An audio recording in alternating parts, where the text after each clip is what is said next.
안녕하십니까. 여러분의 저녁 시간에 보탬이 되는 뉴스 플러스입니다. 은행 주택담보대출 금리가 3%대로 내려가면서 서울 아파트 거래량이 3년 만에 최대로 급증했습니다. 주택 공급 부족 우려 속에 매수 심리가 살아나면서 자고 나면 호가가 오를 정도인데요. 잠시 뒤 이슈 플러스에서 자세히 짚어보겠습니다. 먼저 오늘의 주요 뉴스부터 정리해드립니다. 국회 운영위원회 대통령실 현안 질의에서 최상병 특검과 관련해 야당은 대통령 경로설 집중 질의에 나섰고 여당은 수사가 먼저라며 방어에 주력했습니다. 정진석 대통령실 비서실장은 특검법에 대해 대통령이 위헌이 분명한데도 제2요구권을 행사하지 않는다면 대통령의 직무유기라고 강조했습니다. 김진표 전 국회의장 회고록 논란과 관련해 대통령실은 윤석열 대통령이 이태원 참사 조작 가능성을 언급한 적이 없다고 밝혔습니다. 국회 운영위원회 현안 질의에서 이도훈 홍보수석은 윤 대통령은 많은 의혹이 언론에 제기돼 그 의혹을 전부 수사하라고 말했다고 강조했습니다. 23명의 목숨을 앗아간 화성 리튬 전지 공장 화재 발생 일주일이 지나면서 수사에도 탄력이 붙고 있습니다.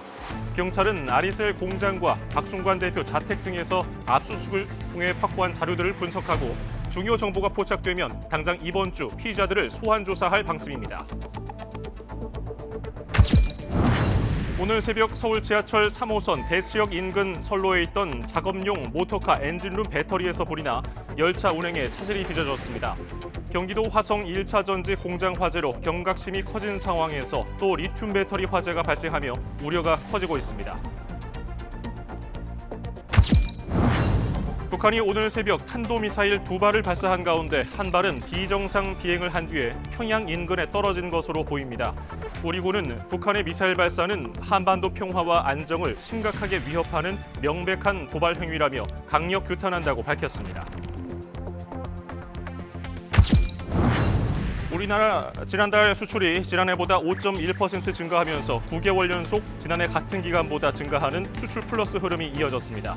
특히 6월 반도체 수출액은 전달보다 50.9% 증가한 134억 2천만 달러로 역대 수준을 나타냈습니다.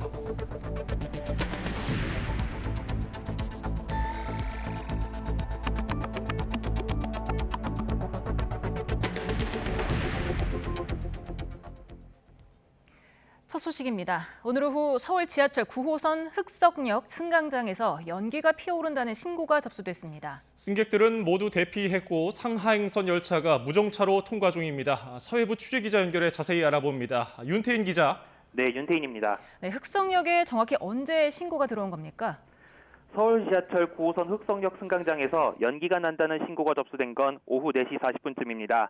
서울시 메트로 9호선은 연기 발생 신고 이후 바로 승객들의 대피 조치에 인명피해는 없는 것으로 현재까지 파악됐습니다.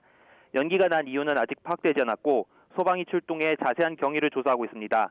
또 연기 발생으로 현재 흑석역은 상행선과 하행선 모두 무정차 통과 중인데요.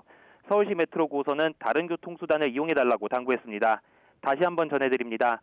서울 지하철 9호선 흑석역 승강장에서 연기가 난다는 신고가 접수된 건 오후 4시 40분쯤입니다.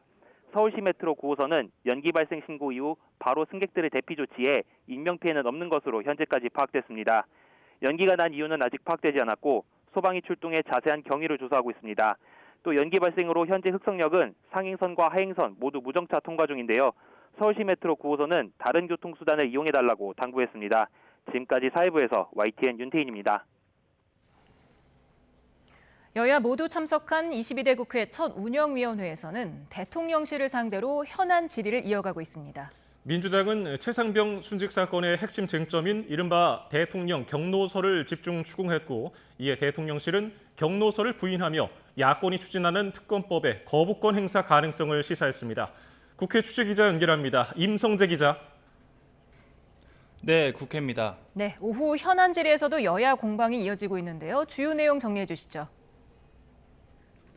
네, 오늘 국회 운영위에는 정진석 대통령실 비서실장 등 이 핵심 참모가 모두 출석했습니다. 22대 국회 개원 뒤 대통령실 참모진이 처음 자리한 만큼 최대 현안인 최상병 순직 사건 수사 외압 의혹을 두고 야당의 집중 질의와 공세가 이어졌습니다. 민주당 고민정 의원은 윤 대통령의 이른바 경로설을 파고들었고 김태효 국가안보실 1차장은 윤 대통령이 경로한 적이 없다고 선을 그었습니다. 직접 들어보겠습니다. 그러면 그 회의 자리에서 대통령이 경로하셨습니까? 그날을 정확히 적시해서 제가 기억은 못하지만 보통 안보실 회의에서 경로하신 적은 없습니다. 고 의원은 또 지난해 7월 31일 안보실 회의 뒤 특정 번호로 국방부 장관에게 전화가 간 뒤 일사천리로 일처리가 진행됐다고 지적했지만 김태효 1차장은 누가 어떻게 누구에게 전화했는지 모르는 이야기라고 답했습니다. 국민의힘은 야당 공세 차단에 주력했습니다. 야당이 강행 처리를 예고한 최상병 특검법에 공수처 수사가 먼저란 점을 분명히 했습니다. 특히 정진석 비서실장은 현 상태에서 독소 조항이 있는 민주당 추진 특검법이 처리된다면 대통령이 제2요구권, 즉 거부권을 행사할 가능성이 충분하다고 말했습니다. 이와 관련된 질의응답 들어보시죠. 민주당이 발의한 특검법은 특검 자체를 민주당이 임명을 하는 법안을 내놨습니다. 위헌인 사항인데도 분명하고 대통령이 제2요건을 행사 안 했다? 저는 이건 대통령의 직무유기라고 생각합니다. 김건희 여사 명품 가방 수수 의혹과 관련된 질의도 있었는데요. 정진석 비서실장은 이렇게 답했습니다. 불법적인 녹취와 촬영을 한 저급하고 비열한 공작 사건이라고 저는 생각을 합니다. 대통령실은 또 윤석열 대통령이 이태원 참사 조작 가능성을 언급했다는 김진표 전 국회의장의 회고록과 관련된 의혹에는 선을 그었습니다. 대통령이 이 사건이 특정 세력에 의해서 유도되고 조작되었을 가능성을 그런 얘기를 한 적이 없습니다. 현안 질의 초반 여야 설전도 있었습니다. 이 대통령실이 업무 보고 자료를 제출하지 않았다고 민주당이 항의하는 과정에서 이 국민의힘이 의사 일정과 관련해 그동안 간사 간 협의 자체가 일체 없었다는 점을 강조하면서 고성과 삿대질이 오가기도 했습니다. 강민국 의원님 말씀 좀 정리해 주십시오. 그러니까 좀 정리해 주세요. 손가락질하지 마시고. 그 어원 이야기 하는데 아직 못 배웠군요. 아니 민주당 아버지는 그렇게 가르쳐요. 예? 현안 질의를 시작으로 이번 주 내내 국회에선 여야의 치열한 공방전이 펼쳐질 것으로 보이는데요. 민주당은 내일로 예정된 정치, 외교, 안보 분야 대정부 질문을 위한 본회의에서 최상병 특검법과 방송사법을 처리한다는 계획입니다. 여기에 이르면 모레 김홍일 방통위원장 탄핵소추안 표결도 강행한다는 입장입니다. 이에 국민의힘에선 각종 안건 처리를 막기 위한 무제한 토론, 즉 필리버스터에 나설 가능성도 적지 않은데요. 물론 필리버스터에 나선다고 해도 야당이 의석수를 바탕으로 토론 강제 종료를 할 수 있어서 여당 지도부의 고심이 깊어지고 있습니다. 지금까지 국회에서 전해드렸습니다. 한동훈 대 비한동훈 구도로 흐르는 국민의힘 당권 레이스가 후보들 간 신경전을 넘어 감정 싸움으로 치닫는 모습입니다. 전당대회 후유증까지 걱정하는 목소리가 나오는데 이번에는 전대를 축제로 만들자는 한동훈 후보의 제안에 다른 후보들이 십자포화를 퍼부었습니다. 강민경 기자입니다. 한동훈 후보는 배신 프레임으로 자신을 공격하는 다른 후보들이 뺄셈의 정치를 하고 있다고 맞받았습니다. 자신이 당대표가 되면 윤석열 대통령이 탄핵되거나 탈당할 수도 있다는 공격은 공포 마케팅에 불과하다는 겁니다. 그 세 분들은 입을 맞춘 듯이 시기도 정확하게 맞춰서 그러고 계신데 일종의 공포 마케팅을 하고 계신 겁니다. 진짜 배신은 정권을 잃는 겁니다. 지는 겁니다. 한 후보는 또 전당대회는 떠났던 지지자들을 다시 모셔오는 축제의 장이어야 한다며 투표율 제고 캠페인도 제안했습니다. 이에 원희룡 후보는 곧바로 SNS에 글을 올려 민주당원이 할 법한 충격적인 발언이라고 직격했습니다. 총선 참패 주책임자이자 최상병 특검 찬성으로 내부 갈등을 촉발한 자가 할 말은 아니란 건데 한 후보를 겨냥한 배신 프레임을 거듭 부각하려는 의도로 풀이됩니다. 윤상현 후보도 최상병 특검 찬성 입장은 민주당 당대표나 할 소리라고 꼬집었고 사실 한마디로 야 내가 왜 저렇게 가르칠까 저분은 총선 패배 책임에 대한 물타기가 아니냐. 나경원 후보는 한 후보와 윤석열 대통령의 관계는 이미 파탄 수준이라고 목소리를 높였습니다.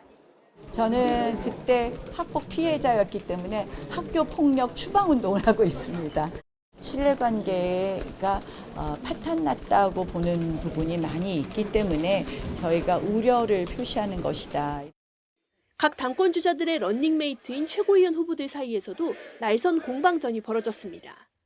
어대한 기류를 믿느냐, 배신 프레임이 전당대회를 망친다는 등 발언 수위가 높아지고 있습니다.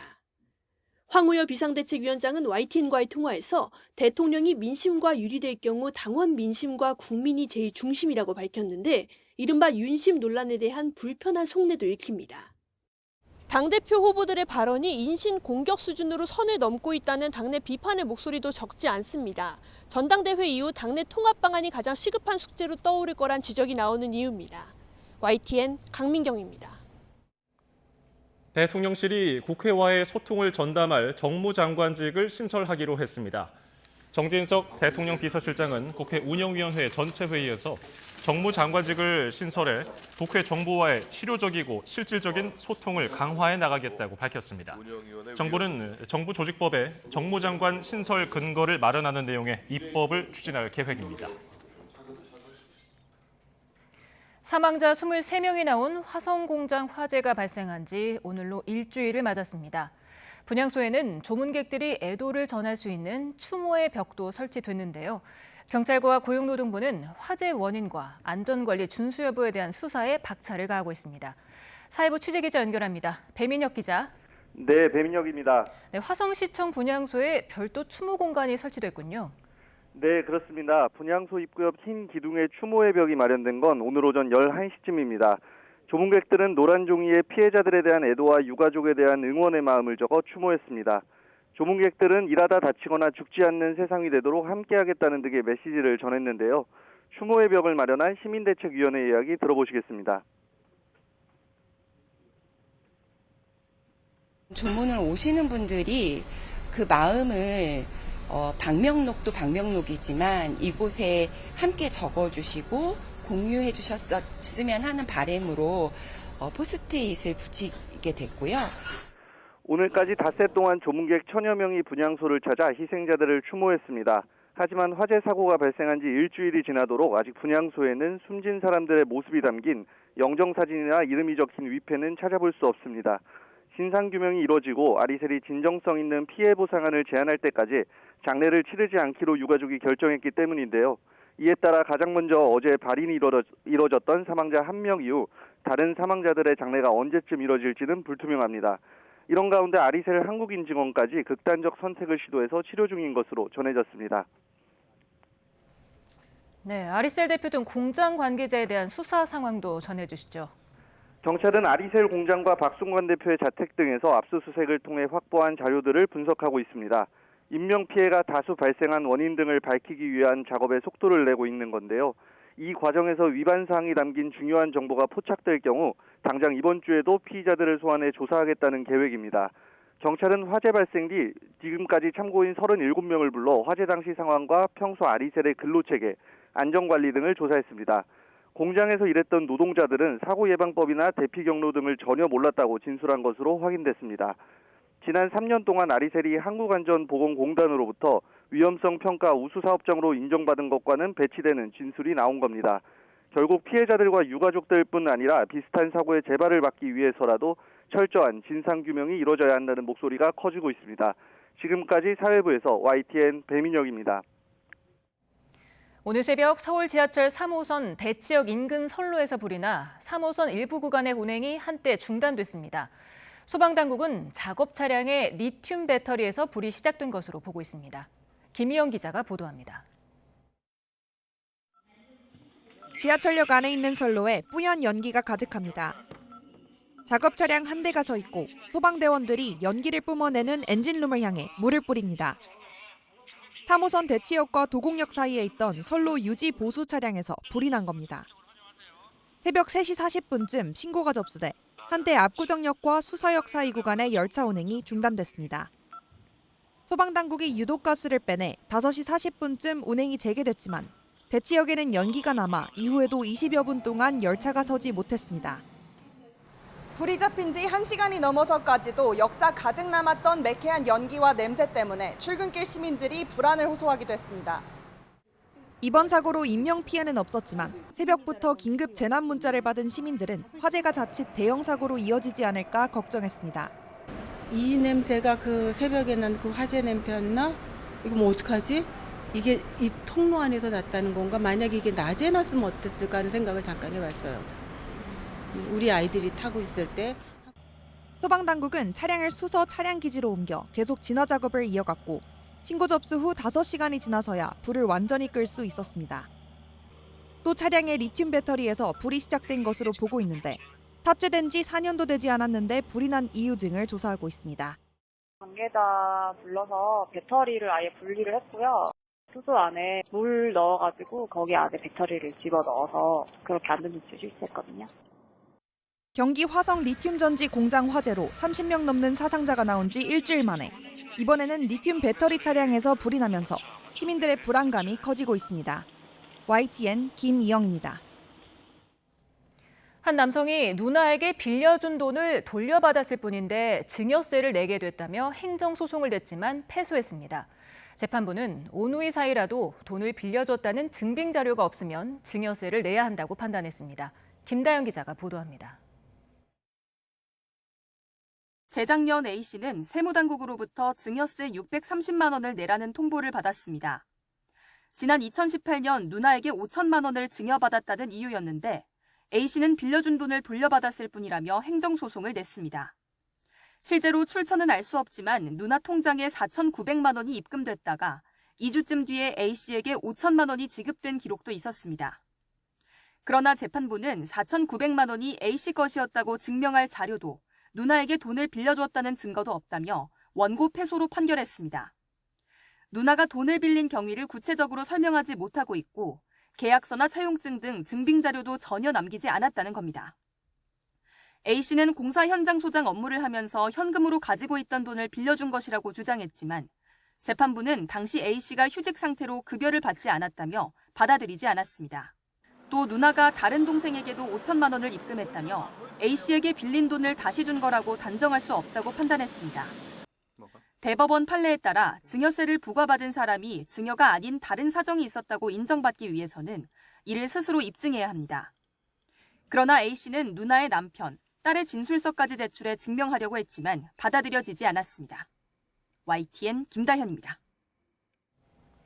성인이 13세 이상 16세 미만 미성년자와 성행위를 했을 때 동의가 있었더라도 처벌하도록 한 법 조항이 합헌이라는 헌법재판소 결정이 나왔습니다.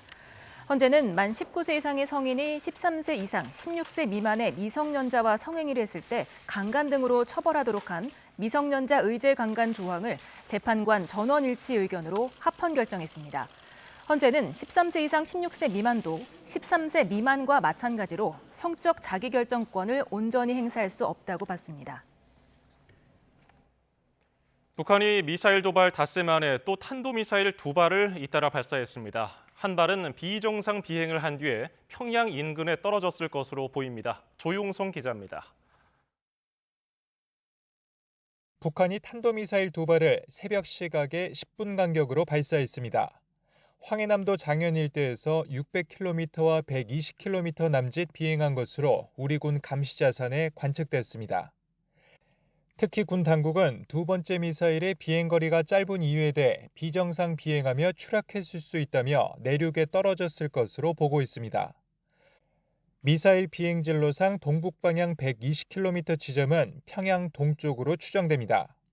2차 발사한 북한의 미사일은 초기 단계에서 비정상적으로 비행했을 가능성이 있습니다. 비정상 비행 중 폭발하였다면 잔해가 내륙에 떨어졌을 가능성도 있습니다. 발사된 미사일 2발은 모두 단거리 탄도미사일인 이스칸데르급 화성 11형으로 추정됩니다.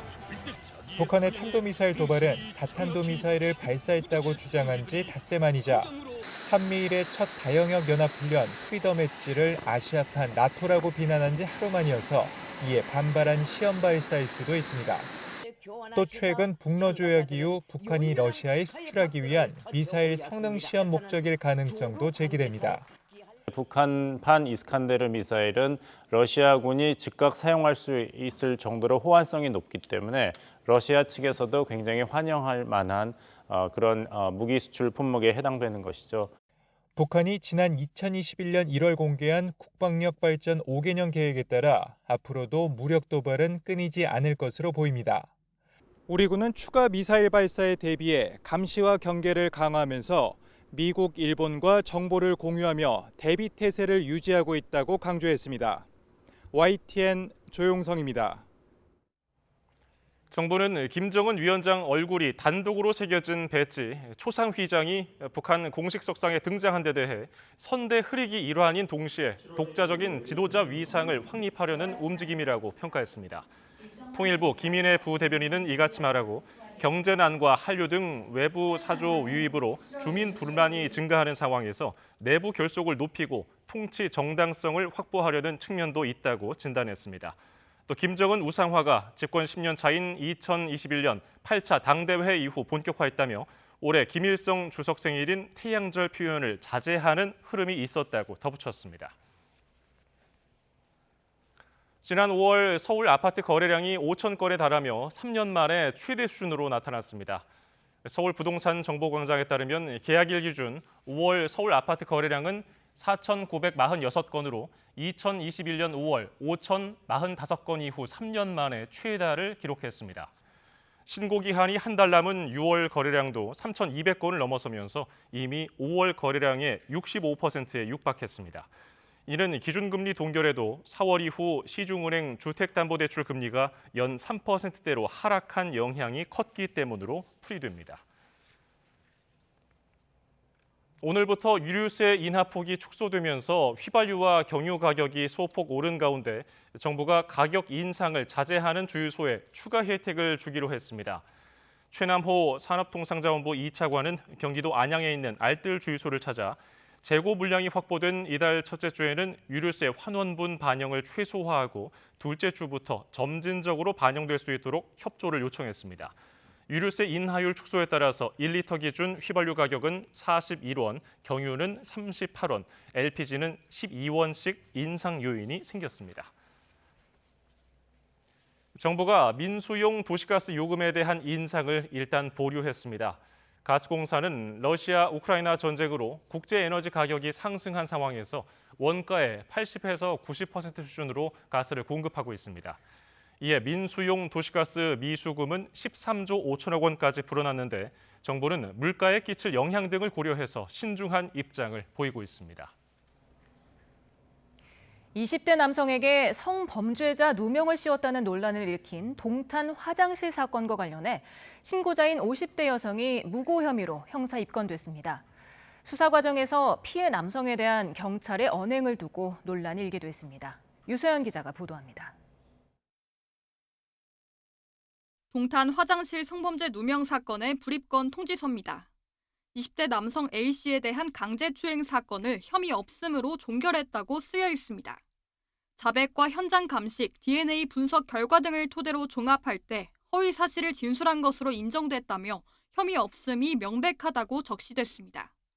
결국 거짓 신고한 50대 여성은 무고죄로 정식 형사 입건됐습니다. 경찰은 이 여성이 A씨를 용의자로 명확히 짚어 진술한 점을 고려할 때 무고의 고의가 있다고 판단했습니다.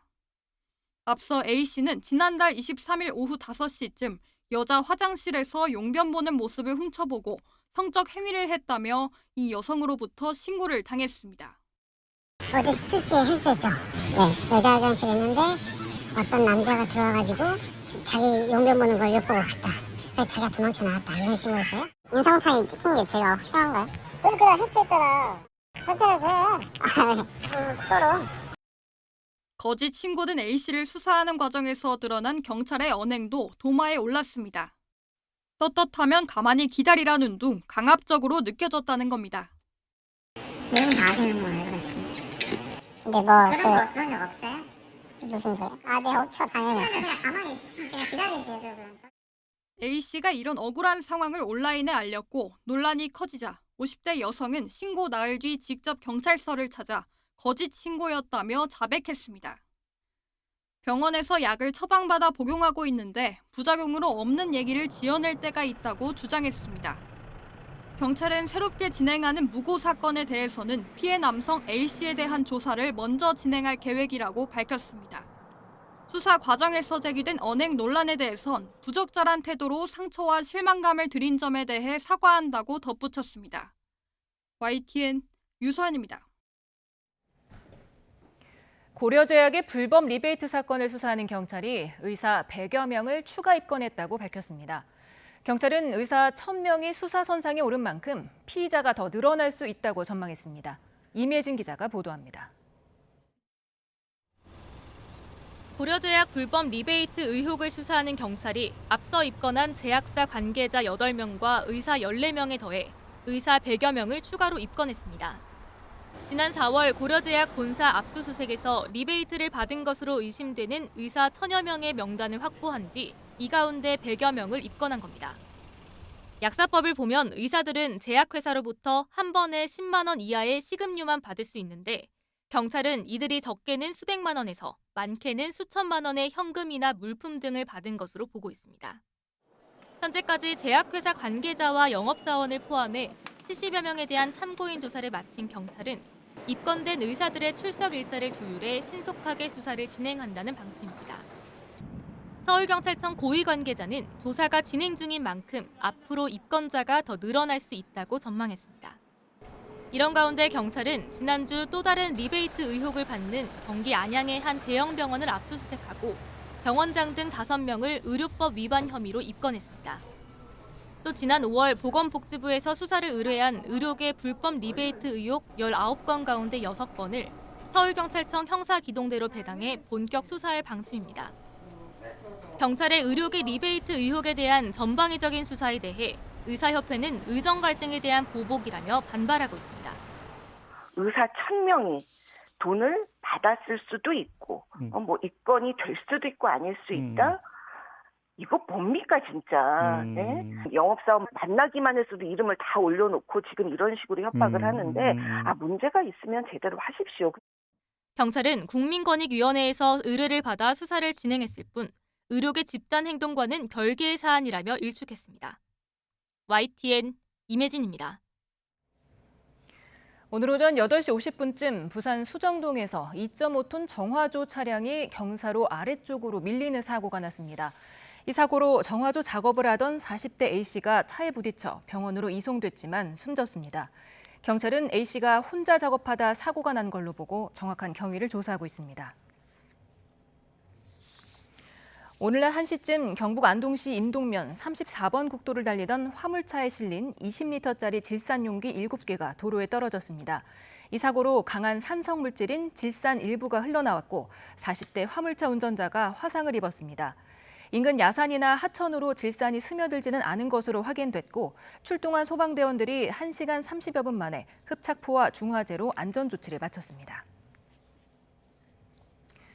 장마가 잠시 소강 상태를 보이는 사이 내륙에는 다시 무더위가 찾아왔습니다. 하지만 내일은 정체전선이 북상하면서 다시 전국에 최고 150mm 이상의 폭우가 쏟아지겠고 밤 늦게까지 태풍급 돌풍이 동반될 전망입니다. 김민경 기자의 보도입니다. 정체전선이 남쪽으로 물러나자마자 내륙에는 다시 찜통더위가 찾아왔습니다. 장맛비로 24.9도까지 떨어졌던 서울 낮 기온은 다시 31.3도까지 치솟았고 경주 33.9도, 대구 32.5도까지 올랐습니다. 특히 습도가 높아 불쾌지수는 일반인 대부분이 불쾌감을 느끼는 수준까지 높아졌습니다. 하지만 맑고 더운 날씨는 다시 하루 만에 급변할 전망입니다. 밤사이 정체전선이 북상하면서 내일부터 전국에 태풍급 돌풍을 동반한 호우가 쏟아질 걸로 보이기 때문입니다. 특히 이번에도 지난 주말처럼 서쪽에서 강한 저기압이 유입되며 정체전선이 강하게 발달한 채 내륙으로 북상할 걸로 예상됩니다. 기상청은 모레까지 수도권과 제주도, 강원도에는 150mm 이상의 물폭탄이 쏟아지고 충청에 120mm 이상, 남해안과 남부 내륙에도 최고 100mm 이상의 폭우가 내릴 걸로 예고했습니다. 특히 낮 동안 강한 비바람이 예상된다며 제주도와 서울 등 중서부 지방에는 호우 예비특보를, 해안과 산간을 중심으로는 강풍 예비특보를 발표했습니다. 3일까지 정체전선과 저기압의 영향으로 덥고 습한 남풍이 강하게 유입되면서 중부 지역을 중심으로 강하고 많은 비가 내리겠고 돌풍과 함께 천둥 번개가 치는 곳이 많겠으니 주의 바랍니다.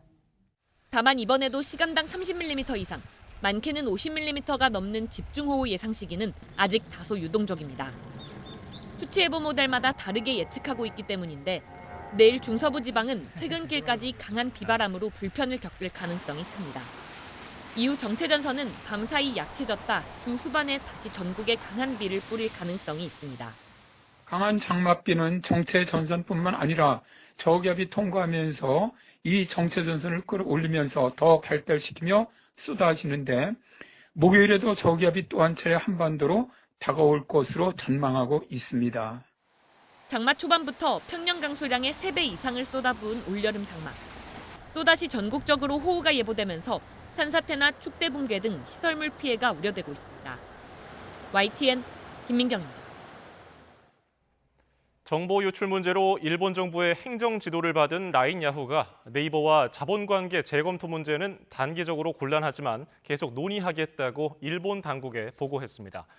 라인 야후는 총무성이 지시한 네이버와의 자본관계 재검토 문제와 관련해 모 회사인 소프트뱅크와 네이버에 의뢰했다고 말했습니다. 다만 단기적인 자본 이동은 어렵다는 인식을 공유하고 있다며 라인 야후로서도 논의가 진전되도록 노력해 가겠다고 설명했습니다. 극우 세력 확산을 막겠다며 마크롱 대통령이 승부수로 띄운 프랑스 조기 총선 1차 투표는 오히려 극우의 부상을 재확인하는 자충수가 됐습니다.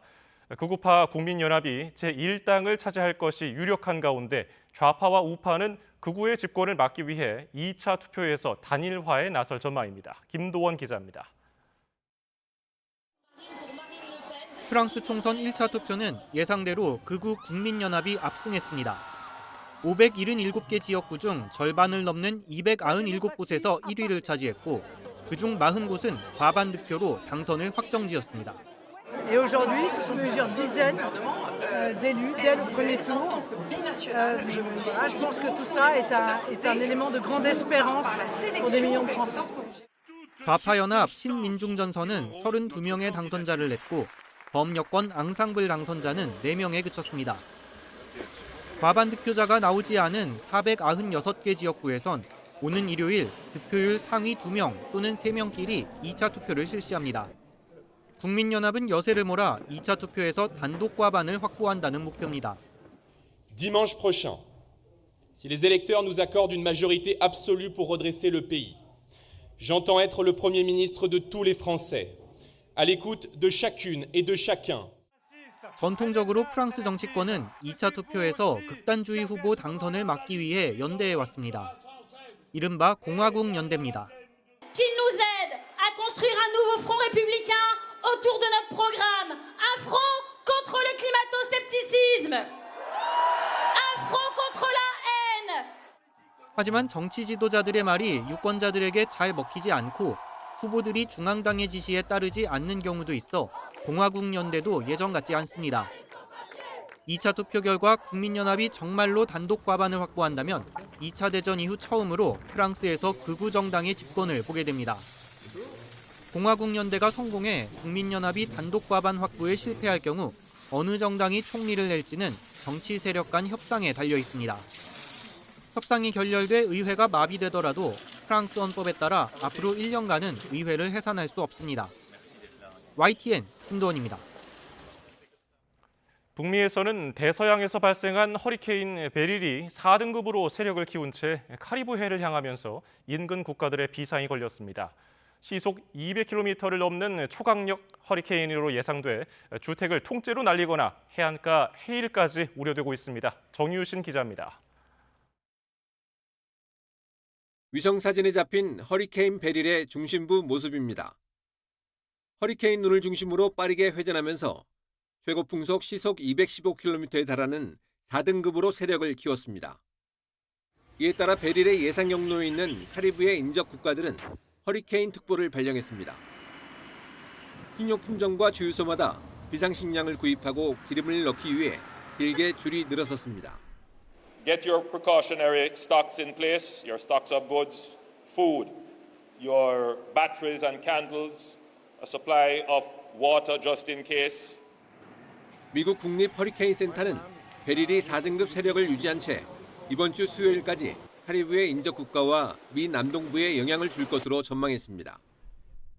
7월 초 대서양에서 4등급의 초강력 허리케인이 발생한 것은 이례적인 일로 평가됩니다. 전문가들은 지난 2004년 100여 명의 사망자를 낸 아이반에 버금가는 위력을 가진 것으로 우려하고 있습니다. When you get to Category 4 strength, you can see things like total roof damage, roofs lifted off of homes, exterior wall collapse, trees uprooted, significant damage and complete destruction of power lines and other infrastructures. 앞서 지난달엔 올해 첫 열대성 폭풍인 알베르토가 멕시코 북동부에 상륙해 최소한 4명이 숨졌습니다. 최대 풍속 시속 75km 정도의 강풍과 폭우에도 곳곳에서 다리가 끊기고 산사태로 인명피해가 잇따랐습니다. 미 기상당국은 기록적인 바다온도 급상승 등 기후변화 영향으로 올여름 20개가 넘는 허리케인이 더 자주 발생하고 강력해질 것으로 내다봤습니다. YTN 정준입니다.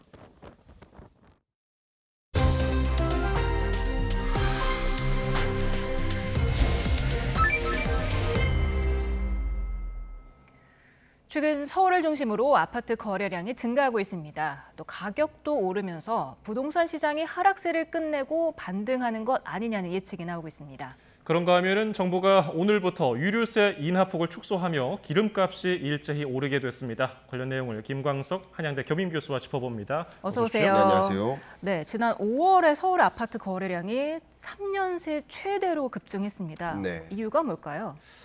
거래는 곧 매수고요. 수요가 공급을 초과하는 과정. 그러니까 최근 3년 동안 부동산 시장이 냉각기였는데 이제 냉각기를 지나서 회복세로 전환되는 거 아닌가. 서울의 경우에는 더 그런 움직임이 뚜렷합니다. 그 이유를 좀 정리한다면 첫 번째는 최근 한 3년 동안 가격이 충분히 조정된 거 아닌가 하는 매수자의 심리를 자극한 거예요. 두 번째는 바로 금리입니다. 금리의 레벨 자체가 시중금리가 먼저 떨어지기 시작하면서 특히 주택담보대출 금리가 먼저 조정되기 시작하면서 구매 여력이 생기는 거죠. 세 번째는 이제 바로 심리고요. 매매 가격이 서울은 어쨌든 반등하네. 그러면 내가 이 기회에 매수 시점을 안 가지면 나는 또 뭐 흔히 많이 쓰시는 벼락거지라는 표현까지 쓰시잖아요. 예. 나만 부자가 못 되네. 부자 될 기회를 놓치네. 이런 움직임이 같이 맞물리는 거라고 볼 수 있겠고요. 네 번째는 바로 전세 가격입니다. 전세 가격이 계속 줄고 상승만 해왔기 때문에 매매 가격은 떨어지고 전세 가격은 오르니까 차이가 좁혀지는 거죠.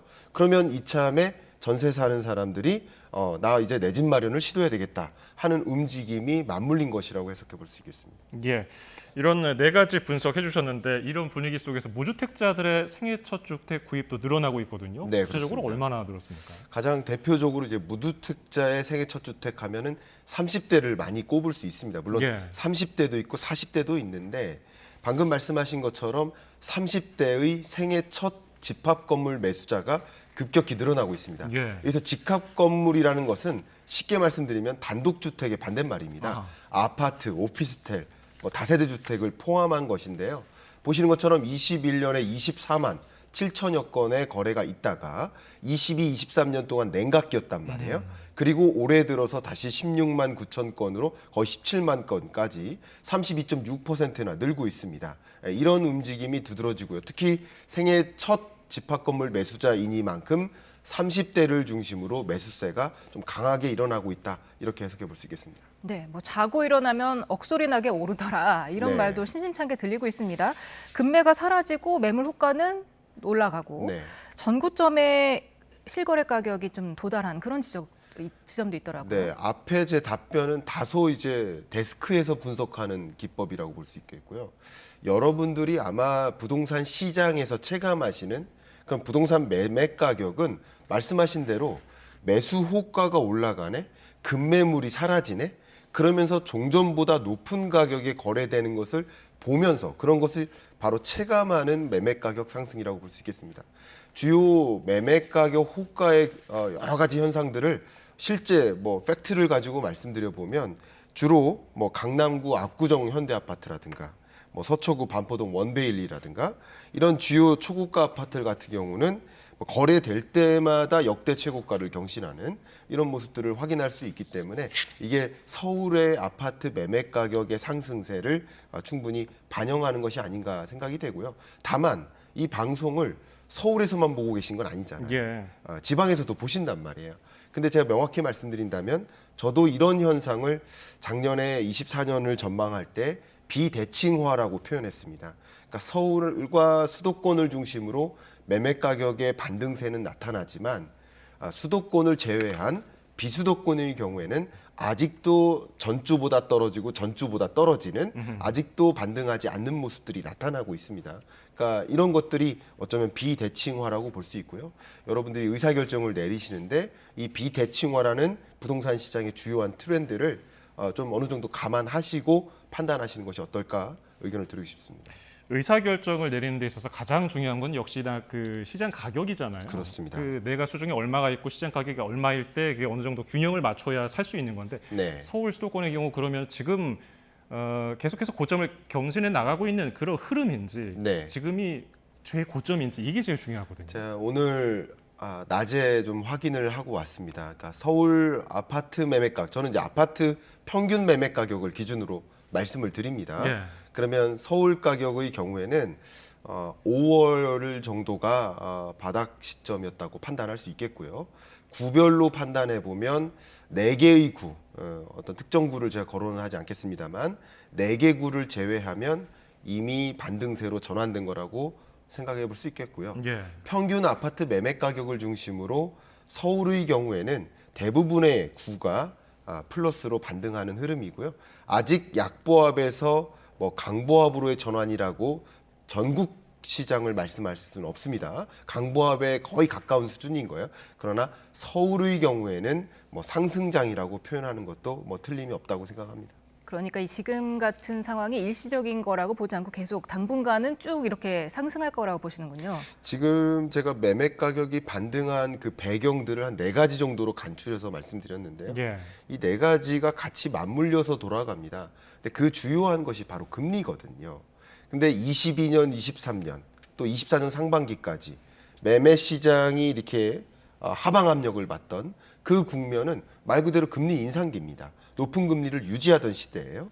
근데 이제 24년 하반기부터는 실질적으로 기준금리를 인하하겠구나, 미국도 인하하겠구나라고 가늠하신단 말이에요. 그게 정확히 언제인지 몇 번인지는 몰라도 금리를 점차 인하하는 이런 것을 피벗이라고 합니다. 금리 인상기에서 이제 점차 인하하는 피버팅이 이루어지는 시기입니다. 그러니까 그런 시기에 시중은행 담보대출 금리, 시중금리가 먼저 떨어지는 거거든요. 예. 하단은 하단끼리 비교하시고 상단은 상단끼리 비교하셔야 되는데 변동형이든 혼합형이든 불구하고 상단은 상단끼리 떨어지고 하단은 하단끼리 떨어지는 모습을 보면 시중금리가 이제 점차 주택담보대출금리 최저가 2.9%까지 볼 수 있으니 이제 나 구매 여력이 형성되고 그리고 매수세로 이어지고 매매 거래가 활발하게 되고 이런 움직임 속에서 나만 소위 포모 현상이라고 하죠. Fear of missing out.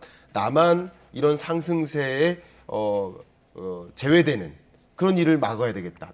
나만 빼고 다 오르면 안 된다. 이런 생각으로 다 같이 움직이는 거죠. 그리고 앞에 말씀하셨던 그 거래량 데이터가 5월 거래량이거든요. 예. 오늘 7월 1일입니다. 근데 6월, 7월의 거래량은 5월보다 더 많을 것으로 지금 판단하고 있거든요. 그런 것들이 왜냐하면 그런 걸 판단할 수 있는 기준이 주택담보대출 규모거든요. 이런 것을 확인해 보면 매매 가격이 강한 상승은 아닐지라도 강보합의 흐름, 약보합에서 강보합의 흐름으로 이 시점이 전환된 것은 틀림이 없다라고 판단할 수 있겠습니다. 예.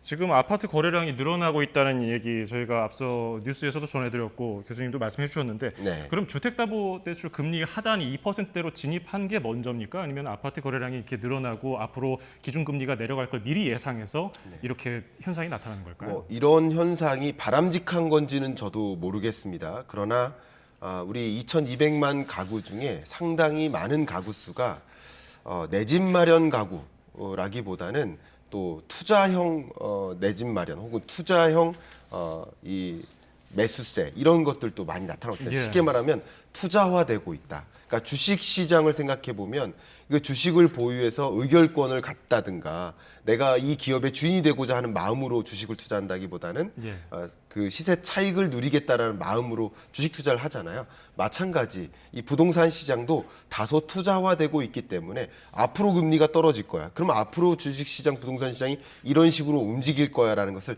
가늠하면서 소위 경제를 전망하면서 선제적인 의사결정을 내리는 거죠. 그런 움직임이 좀 나타났습니다. 과거에는 금리가 인하되기 전에 움직이기보다는 금리와 동행해서 움직였거든요.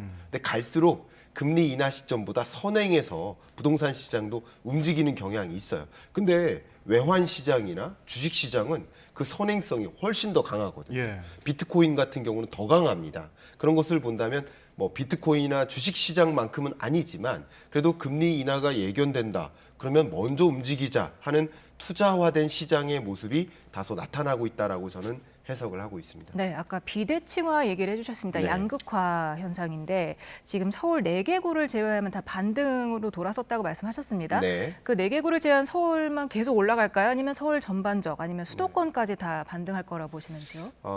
저는 뭐 이렇게 시청자 여러분들께 좀 가장 와닿기 쉽게 말씀을 드린다면 제가 혹여나 이런 이야기가 희망이 아니라 전망임을 좀 다시 한번 강조해 드리고요. 이 전망이라는 관점에서 의견을 좀 드린다면 다소 주식 시장이나 코인 시장 같은 경우는 양은 냄비에 비유될 수 있겠습니다. 그러니까 올랐다 떨어졌다 하는 거예요. 근데 부동산 시장 같은 경우는 가마솥처럼 천천히 뜨거워졌다가 가마솥처럼 천천히 차가워지는 거예요. 그러니까 하나의 기조, 흐름이 있다는, 사이클을 그린다는 거예요. 그런 관점에서 먼저 오르는 지역이 있고 나중에 오르는 지역이 있습니다. 그래서 서울 수도권의 경우에는 어쨌든 같은 방향으로 먼저 오르는 지역이 있고 천천히 오르는 지역이 있을 뿐이지 같은 방향을 향해 뭐 톱니바퀴처럼 연결돼서 움직일 거라고 저는 생각을 하고 있습니다. 자, 이런 가운데 대출 한도 규제를 강화하려는 스트레스 DSR 2단계 시행 시기를 2개월 늦췄거든요. 9월로요. 그 이유는 어떻게 분석하십니까? 정부의 입장은 뭐 첫 번째는 이제 가계부채 문제인데요.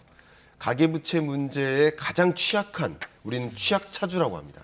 이 취약차주는 주로 서민이나 자영업자들이 이 빚을 변제하지 못하게 됨에 따라서 문제가 형성될 수 있다. 그래서 추가적으로 대출을 막는, 특히 여기 보시면 2단계를 원래 7월에 시행하려고 했어요. 근데 2단계의 경우 은행권만이 아니라 이금융권도 포함하는 것이고요. 또 은행권의 경우에도 1단계는 주담대만 포함했었는데 2단계부터는 신용대출도 포함됩니다. 그럼 신용대출에 많이 의존하거나 이금융권에 많이 의존한 계층들은 누굴까요? 취약차주거든요. 그러니까 취약차주는 주로 저소득계층이거나 또 영세 자영업자 이런 분들이 매출 가지고 빚을 못 갚는 사람 이런 경우가 굉장히 많거든요.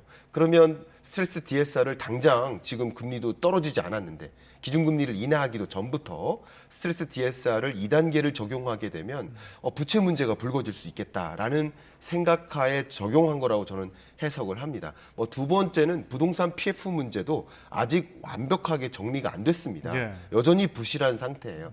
근데 여기서 스트레스 DSR까지 연기하지 않으면 부동산 PF 문제가 더 커질 수 있겠다 이런 생각도 있겠죠. 한편 여기에 지적할 만한 것은 이런 정책적인 움직임이 왜 이렇게 들쭉날쭉하느냐, 일관성이 없느냐, 왜 이렇게 급진적이냐, 사전에 먼저 예고를 한다든가 그런 부분을 같이 공론화한다든가 금융권과 상의를 한다든가 하면서 움직여야 되는데 너무 급하게 움직인 게 아닌가 하는 지적도 좀 받을 수 있고, 앞에 말씀하셨던 것처럼 부동산 시장이 약보합장에서 강보합장으로 움직였는데 이 스트레스 DSR을 2단계까지 적용해 버리면 다시 약보합으로 전환될 걸 막기 위한 조치 아닌가 하는 생각도 많이 하실 수 있겠습니다. 그런데 상당 부분 기여도 할 수 있다고 봅니다. 그러면 아무래도 이 매매 가격이 오름으로써 웃을 수 있는 계층도 있고 울을 수 있는 계층도 있을 텐데 이 정책의 일관성이 없다 그런다면 더 의사결정을 내리는데 혼란을 가져다 줄 수 있지 않겠습니까? 그래서 이런 면을 좀 지적을 피하기는 어렵겠다라고 의견을 드리겠습니다. 네, 일단 말씀하신 대로 이 규제 시행 전에 대출을 받겠다 하는 막차 수요가 자극되면서 이렇게 좀 더 자극한 것 아니냐는 의견도 있고 또 종부세 완화 의지를 계속해서 밝히고 있단 말이에요. 네. 이것도 조금 더 영향을 미쳤을까요? 네, 그런 부분들이 복합적으로 작용할 거라고 보겠습니다. 제가 좀 부동산 매매 가격을 판단할 때 대리 변수로 볼 수 있는 하나의 지표가 바로 주택담보대출 거래액입니다. 앞에도 거래량을 말씀하셨는데 거래량이 늘어난다는 얘기는 주택담보대출 규모가 늘어난다는 얘기예요.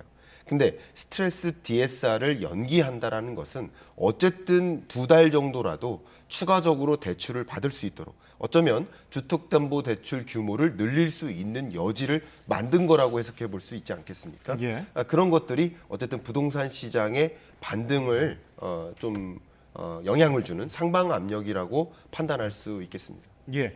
자, 다음 주제 다뤄보겠습니다. 유류세 인하 조치는 연장이 됐지만은 인하 네. 폭이 줄었습니다. 그렇습니다. 그래서 오늘부터 적용이 돼서 주유소에 아마 기름 넣으러 가신 분들은 조금 올랐네 이런 네. 느낌 받으셨을 텐데 구체적으로 얼마나 올랐습니까? 네, 일단 유류세 인하 조치를 아예 철회하기는 좀 부담스러웠습니다. 당장 철회하면 그 서민에게 이 유류비, 주유하는 데 들어가는 비용이 굉장히 많이 가중되지 않겠습니까? 예. 그래서 종전에 휘발유에 대해서는 25%의 유류세 인하율을 적용하다가 20%로 낮춘 겁니다. 그러니까 조금 조정한 거죠. 경유 같은 경우는 종전 37%에서 30%로 유류세 인하율을 축소한 겁니다. 결론적으로 말씀드리면 7월 1일부터 어제 대비 올라간 증액된 그 가격은 리터당 휘발유의 경우 41원, 경유의 경우 리터당 38원 정도 인상되는 것으로 판단하실 수 있겠습니다. 네, 그래서 이제 어제 주유소에 미리 네. 주유를 하시려는 줄이 아주 길게 늘어서 있는 걸 제가 보기도 했었는데 네. 이 기름값 부담 우려되고 물가의 영향 어느 정도 미칠까요? 네, 제가 이렇게 좀 말씀드려볼까요? 우리 몸을 구성하는 80%가 물이잖아요. 예. 근데 우리 주변을 둘러싼 80%가 원유예요. 근데 물론 제가 지금 원유를 논하는 게 아니라 주유를 논하는 것이지만 그만큼 서민들의 삶, 특히 주유를 많이 하시는 분일수록 물가에 가중된 부담을 주겠죠. 대표적으로 운수업자라든가 물류업자라든가 이런 쪽은 더 높은 그 물가 부담을 좀 가중받을 수 있겠는데 그런 부분들이 소비자 물가를 추가적으로 자극하는, 그러니까 물가 상승률이 어느 정도 안정화되는 흐름을 더 뒤로 지연시키는 그런 영향을 미칠 거라고 보고 있습니다. 예. 이런 가운데 지금 민수용 도시가스 요금 인상을 보류하기로 했고요. 얼마 네. 전에 한전도 이게 연료비 조정 단가를 동결을 했는데 그렇습니다. 이게 결국은 미루다 보면은 당장은 뭐 소비자 입장에서는 좋지만은 나중에 부담으로 돌아오지 않을까요? 그렇습니다. 공공요금을 올리면 그게 물가의 부담으로 작용되겠죠. 그게 두렵기 때문에 계속 인상을 뒤로 늦추는 겁니다. 근데 지금 이미 미수금이 13조 5천억 원으로 역대 최대치예요. 예. 왜냐하면 소위 원가 이하로 가스를 판매하고 있다라고 생각하시면 돼요. 한국가스공사가 원가 이하로 그 가스를 판매하고 있다 이렇게 가정하시면 좋겠죠. 예. 그러면 계속 미수금이 쌓이는 거죠. 그럼 미수금 문제를 해결하려면 어떻게 됩니까? 언젠가는 가격을 올려야 돼요. 그럼 지금 점진적으로 인상하지 않으면 한번 올릴 때 큰 폭으로 올릴 수밖에 없는 상황이 놓이겠죠. 그때의 충격은 더 클 수 있기 때문에 지금 미세 조정이라도 물론 홀수월에 가스요금 인상분을 발표합니다. 그러니까 7월 1일이냐 9월 1일이냐. 근데 뭐 정부에서 논의를 하면 그 9월 1일이 오기 전에도 인상이 필요하다고 판단 내려지면 인상할 수 있을 거라고 생각하는데 예. 소비자 물가 흐름의 추이를 보면서 또 이 유류비의 어떤 인상분을 좀 반영하면서 적정한 미수금 문제를 좀 해소하기 위한 가스요금 인상에 대한 고민을 정부가 심층적으로 해 나갈 거라고 판단하고 있습니다. 네, 또 오늘부터 의료 쇼핑 환자들의 본인 부담률을 높이기로 했다는데 네. 그 기준은 뭔가요? 네, 의료 쇼핑이라는 표현이 좀 등장했습니다. 예. 그러니까 보면 하루가 우리가 연 365일이 있잖아요. 그럼 365일을 초과하는, 그러니까 366번 정도 외래 진료를 받는 이런 사람 수가 헤아려 보니까 2,448명이 예. 됩니다. 그러니까 이런 것들이 외래 진료 환자가 너무 의료 쇼핑하듯이 우리 의료보험을 이용해서 너무 적극적으로 의료 서비스를 이용하는 거 아닌가라는 지적을 할 수 있지 않겠습니까? 그런 관점에서 국민 1인당 연간 외료 진료가 15.7회임을 반영해서 지금 365회 이상은 과도하다라고 판단하니까 365회 초과 시에는 본인 부담률이 20%였는데 이 20%를 90%로 상향 조정하기로 했습니다. 그러니까 모두 조정되는 게 아니라 365회 이상 외래 진료를 받을 경우 그 초과분에 한해서 20%가 아니라 90%로 수정된다. 이렇게 보시면 좋겠습니다. 예, 알겠습니다. 경제 이슈들 지금까지 김광석 한양대 겸임교수였습니다. 말씀 고맙습니다. 감사합니다. 제주도는 정체전선의 영향으로 오락가락 장맛비가 내리고 있습니다. 밤사이에는 정체전선이 북상하면서 비가 확대되겠는데요. 밤에는 남해안에, 내일 새벽에는 충청 이남에, 오전에는 전국에 비가 오겠고 돌풍과 벼락을 동반하며 요란하게 내리겠습니다. 이번에도 비의 양이 많습니다. 중부의 많은 곳은 120에서 150mm 이상, 남부와 제주도에도 100mm 안팎의 호우가 쏟아지겠고 곳에 따라 시간당 30에서 50mm 안팎의 강한 비가 집중되겠습니다. 여기에 해안에는 바람도 매우 강하게 불겠습니다. 호우와 함께 강풍 피해에도 대비해 주시기 바랍니다. 내일 아침 기온은 서울이 24도, 대전 23도, 광주 24도, 대구 23도로 서울 등 일부 지역에서는 열대야가 나타나겠습니다. 낮 기온은 서울이 25도, 대전 29도, 광주 30도, 대구 29도로 오늘보다는 낮아지겠지만 충청 이남은 여전히 30도 안팎을 보이며 후텁지근하겠습니다. 이번 비는 모레 오전에 대부분 그치겠지만 정체전선이 남북을 오르내리면서 이후로도 곳곳에 비를 뿌릴 전망입니다. 날씨 정보였습니다.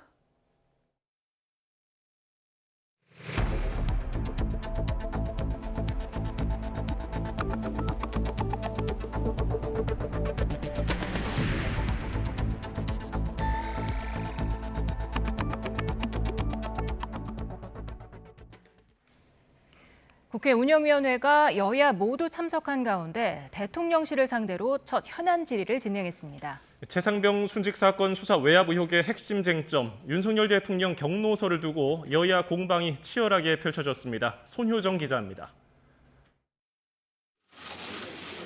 22대 국회가 문을 열고 대통령실 참모진이 처음 출석한 국회 운영위원회. 뒤늦게 운영위에 합류한 국민의힘은 원구성 문제를 두고 뼈있는 말을 남겼습니다. 운영위원장은 여당이 맡아온 오랜 관례가 이번 회기 들어서 깨져서 매우 유감스럽다. 국민의힘 의원님들의 말씀 잘 들었고요. 협치, 그다음에 국회 존중, 잘 되는 운영위가 될 수 있도록 같이 노력하겠습니다. 야당은 예고대로 최상병 순직 사건 수사 외압 의혹을 집중적으로 파고들었습니다. 특히 이종섭 전 국방부 장관에게 전화를 건 대통령실 유선 번호의 주체를 따져 물으며 전화 회선이 재배치됐다는 의혹도 제기했습니다. 이 회선이 재배치가 됐는지 만약에 재배치한 게 확인이 되면 이거 증거인멸입니다. 동의할 수 없습니다. 여당은 특검보단 공수처 수사가 먼저라며 민주당이 선택적으로 특검을 추진하고 있다고 맹폭했습니다. 자신들이 만들어 놓은 공수처도 신뢰하지 못하면서 특검해야겠다고 주장하는 것 같습니다. 최상병 특검 여부는 일단 공수처 수사 결과를 지켜보고. 대통령실은 윤 대통령 경로를 전혀 들어본 적이 없다며 이 사건의 본질은 외압이 아닌 항명이라고 강조했습니다. 최상병 사건의 본질은 국방부 장관의 정당한 이첩 보류 지시 명령을 박정훈 수사단장이 어긴 항명 사건이 그 실체이고 본질이라고. 여야는 대통령실 업무보고 자료 제출 여부를 두고도 날선 발언을 주고받았고 대통령실 현황 자료라든가 향후 계획에 대한 내용들이 지금 없는 상태에서 아예 자료 제출을 하지 않은 상태에서 어떻게 이렇게 지금 업무 보고를 한다고 지금 들을 수가 있겠습니까? 국정감사입니까? 국정조사입니까? 거기 청문회도 아닙니다. 말씀 좀 정리해 주세요. 네? 손가락질하지 마시고. 그 어원 이야기 하는데 아직 못 배웠군요. 아니 민주당 아버지는 그렇게 가르쳐요. 예? 상대 질의를 끊고 항의하면서 회의 진행이 여러 차례 멈추기도 했습니다. 안보실장의 이직에 대해 국회법에 따라 고발해 주실 것을 요청드립니다. 수사진행 하는다고 그러는데 왜 나는 말 못해요? 진행을 원활하게 해주십시오. 수월하게. 배현진 의원님 입 닫으시면 바로 진행할 수 있습니다. 왜 그게 사과할 내용이죠? 국회 운영위원장이 야당 몫이 되면서 대통령실을 상대로 한 현안 질의가 비교적 자주 열릴 거란 관측이 많습니다. 여야 공방도 그만큼 격해질 전망입니다. YTN 손효정입니다. 대통령실이 김진표 전 국회의장의 회고록 논란과 관련해 윤석열 대통령은 이태원 참사의 조작 가능성을 언급한 적이 없다고 밝혔습니다. 국회 운영위에 출석한 이도운 대통령실 홍보수석의 발언 직접 들어보시죠. 회고록의 내용은 대통령과의 독대 내용이라서 대통령 외에 다른 분들은 내용을 알 수 없을 텐데요. 대통령께 직접 사실관계 확인하고 내용 작성하셨습니까? 그렇습니다. 굉장히 많은 의혹이 언론에 의해서 제기되기 때문에 제기된 의혹을 전부 다 수사하라, 그 말씀하신 겁니다. 이태원 참사가 특정 세력에 의해서 유도된 사고다, 이거 조작된 거다, 이거 정식으로 제기한 언론이 있습니까? 많은 언론이 그 당시에 그러니까 바닥에 어떤 그 기름이 뿌려졌다, 이런 식의 여러 가지 의혹을 제기했기 때문에. 그러니까 대통령이 이 사건이 특정 세력에 의해서 유도되고 조작되었을 가능성을 그런 얘기를 한 적이 없습니다. 네. 내일부터 4일간 진행되는 대정부 질문을 위한 국회 본회의를 앞두고 국회에는 전운이 감돌고 있습니다. 민주당은 최상병 특검법과 방송사법 등 쟁점 법안을 관철한다는 방침이고 국민의힘은 졸속 입법이라며 반발하고 있어서 충돌이 예상됩니다. 정인용 기자입니다. 지난 21대 국회에서 재의결 끝에 폐기된 최상병 특검법이 민주당 주도로 다시 본회의에 오를 전망입니다. 민주당이 독점했던 특검 추천권을 비교섭단체인 야 6당과 나누고 수사 연장 가능 기간과 권한은 더 강화된 내용으로 변경됐습니다. 해병대원 특검법을 본회의에서 반드시 통과시키고 7월 19일 최해병 1주기에 즈음해서 단계적인 액션 플랜을 수립해 나가기로 했습니다. 이와 함께 공영방송 이사 추천권을 외부에 개방하는 방송 3법과 방통위 회의 의사정족수를 늘려 중요 사안 의결을 지금보다 까다롭게 하는 방통위법 개정안도 처리될 예정입니다. 이 또한 야당이 강행 처리 방침을 세운 법안인데 국민의힘은 졸속 처리라고 강하게 반발하고 있습니다. 입법 영향과 예상 피해를 검토해 충분한 공론 절차를 거쳐야 함에도 수기 없이 밀어붙이고 있다는 겁니다. 현재 민주당은 법사위 운영위 등을 강탈하여 이재명 방탄과 탄핵 정치의 교두보로 삼고 막무가내식 입법 폭주를 자행하고 있습니다. 민주당은 김홍일 방통위원장 탄핵소추안도 본회의가 계속되는 4일까지 처리한다는 방침인데 국민의힘은 민심의 역풍을 맞게 될 것이라고 경고했습니다. 방송 장악을 위한 습관성 탄핵병에 빠진 민주당은 대호각성하고 지금이라도 입법 권력 남용을 중단하시기 바랍니다. 민주당은 최상병 특검과 별개로 국정조사에 단독으로라도 나설 계획입니다. 최해병 사망 1주기 전에 진실에 한 걸음 더 내딛겠습니다. 22대 국회는 민주당 단독으로라도 국정조사를 실시하겠습니다. 여야 협의 없는 국정조사는 거의 전례가 없는 만큼 자칫 야당의 독주로 비칠 우려도 나옵니다. 다만 최상병 특검법이 야당 단독으로 본회의 문턱을 넘고 이후 대통령 거부권 행사로 또 한 번 불발될 경우 국정조사 추진의 변수가 될 수 있을 거란 분석도 나옵니다. YTN 정인용입니다. 국민의힘 한동훈 당대표 후보는 일부 후보들이 공포 마케팅에 여념이 없다며 이는 구태이자 가스라이팅이고 확장은커녕 있던 지지자도 쫓아내는 뺄셈과 자해의 정치라고 비판했습니다. 한 후보는 SNS에 국민의힘 전당대회는 떠났던 지지자를 다시 모셔오는 축제장이어야 한다며 전당대회를 미래를 보여주는 정정당당한 축제로 만들자고 당부했습니다. 또 CBS 라디오 인터뷰에서 지난해 친윤계 지지로 김기현 의원이 당대표가 된 걸 거론한 뒤 나경원 후보는 그때 일종의 학교폭력 피해자였는데 지금은 가해자 쪽에 서 있는 것 같다고 지적했습니다.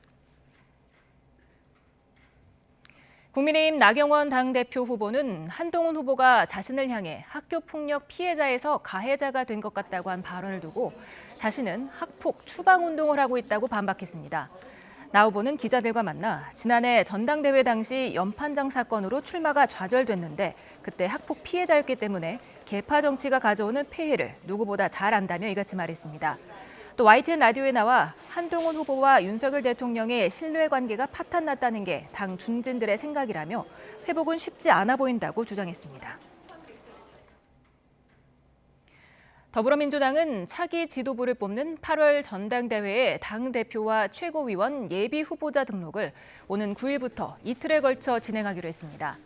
이모경 선관위 부위원장은 회의 뒤 기자들과 만나 이같이 밝히고 지역 순회 경선은 제주를 시작으로 다음 달 18일 서울 올림픽공원에서 마지막 전당대회를 연다고 말했습니다. 더불어민주당 이재명 전 대표가 지지자들에게 전화나 문자 전송을 자제해달라고 호소했습니다. 이 전 대표는 SNS에 시도 때도 없는 문자와 전화는 격려가 아니라 고통을 주는 거라며 수십 년 써온 전화번호를 바꿔야 할 모양이라고 덧붙였는데 응원하고 싶으면 애완견 기사에 팩트체크 댓글을 달라는 지지자의 글을 공유하기도 했습니다.